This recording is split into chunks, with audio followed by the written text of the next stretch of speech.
Hello everyone, मैं हूं doctor Surabhi Solanki और आप देख रहे हैं मेरा चैनल डॉक्टर सुरभि की प्रेगनेंसी टिप्स। आज इस वीडियो में आपको बताने वाली हूं कि प्रेगनेंसी के दौरान इकोस्प्रिन का यूज सेफ है या अनसेफ है। इसी के बारे में थोड़ा डिटेल में बात करेंगे, तो चलिए वीडियो को शुरू करते हैं बिना किसी देरी के।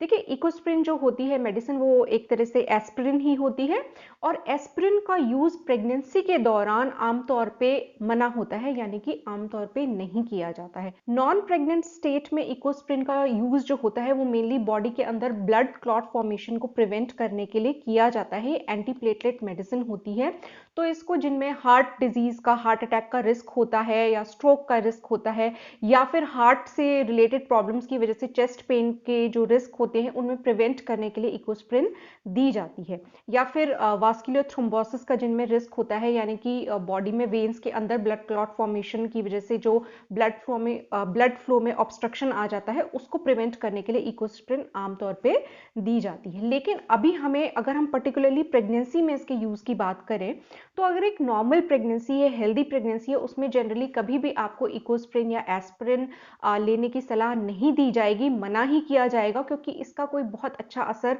नहीं होता है मैटरनल हेल्थ पे या बेबी की हेल्थ पे। बेबी में जनरली अगर इकोस्प्रिन गलत तरीके से यूज की गई या ज्यादा डोजेज में प्रेगनेंसी में यूज की गई, तो वहां पे बेबी में हार्ट से रिलेटेड और किडनी से रिलेटेड डिसऑर्डर्स डेवलप हो सकते हैं। मदर में भी लेबर की टाइम पे प्रॉब्लम हो सकती है या यूट्राइन ब्लीडिंग हो सकती है। तो इस तरीके की कुछ प्रॉब्लम्स हो सकती हैं, जिसकी वजह से एस्पिरिन जो है वो कॉन्ट्राइंडिकेटेड होती है प्रेगनेंसी के दौरान। लेकिन कई बार आपके डॉक्टर्स प्रेस्क्राइब करते हैं प्रेगनेंसी में इकोस्प्रिन को लो डोजेज में। जनरली 81 mg की जो डोज होती है उसको लो डोज ही माना जाता है।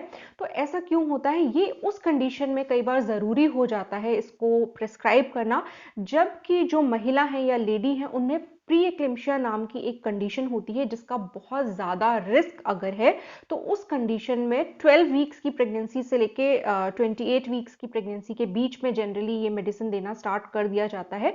ऑन एन एवरेज 16 वीक्स की प्रेगनेंसी के आसपास ये मेडिसिन देना लो डोज में स्टार्ट कर दिया जाता है। ऐसा इसलिए होता है क्योंकि प्री एक्लेम्पशिया जो है वो एक काफ़ी सीरियस डिसऑर्डर होता है प्रेगनेंसी के दौरान। इसमें ब्लड प्रेशर काफ़ी हाई हो जाता है और यूरिन में प्रोटीन आने लग जाता है। प्री एक्लेम्पशिया के बारे में डिटेल में मेरा एक वीडियो है, जिसका लिंक मैं आपको आई बटन में प्रोवाइड करा दूंगी और आप वहां पे देख सकते हैं उस वीडियो को। उसमें आपको और जानकारी मिल जाएगी इस डिजीज के बारे में। तो ये काफ़ी एक रिस्की कंडीशन होती है प्रेगनेंसी के दौरान, और इसका अगर बहुत हाई रिस्क है लेडी में, यानी कि प्रीवियस प्रेगनेंसी में आपको प्री एक्लेम्पशिया की वजह से सीरियस हेल्थ इश्यूज हुए थे, या प्री टर्म डिलीवरी हो गई थी प्री एक्लेम्पशिया की वजह से, या फिर आपको वैसे ही पहले से ही आप हाइपरटेंसिव हैं, यानी कि आपका ब्लड प्रेशर काफ़ी हाई रहता है, डायबिटीज़ काफ़ी सीरियस इशू है आपके साथ, तो ये सब कुछ कंडीशंस होती हैं जिनमें कि आपका हाई रिस्क होता है प्री एक्लेम्पशिया होने का। ये आपके डॉक्टर्स ही डिसाइड करेंगे कि आपको ज़रूरत है कि नहीं एस्पिरिन की, इकोस्प्रिन की प्रेगनेंसी के दौरान।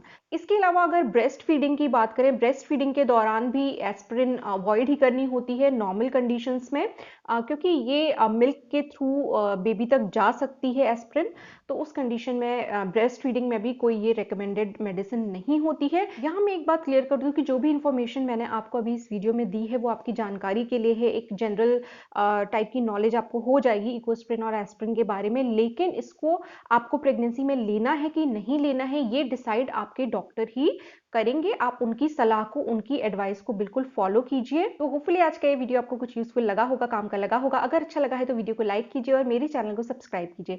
मेरे चैनल को सपोर्ट करने का एक और तरीका है, आप वो ब्लू ज्वाइन बटन प्रेस करके चैनल के मेंबर बन सकते हैं। गोल्ड मेंबरशिप ज्यादा एक्सपेंसिव नहीं है, खाली 59 रुपीज पर मंथ उसका चार्ज होता है। तो आप इस तरीके से भी चैनल को सपोर्ट कर सकते हैं। मैं आपसे मिलूंगी अपने अगले वीडियो में, तब तक के लिए अपना ख्याल रखिए।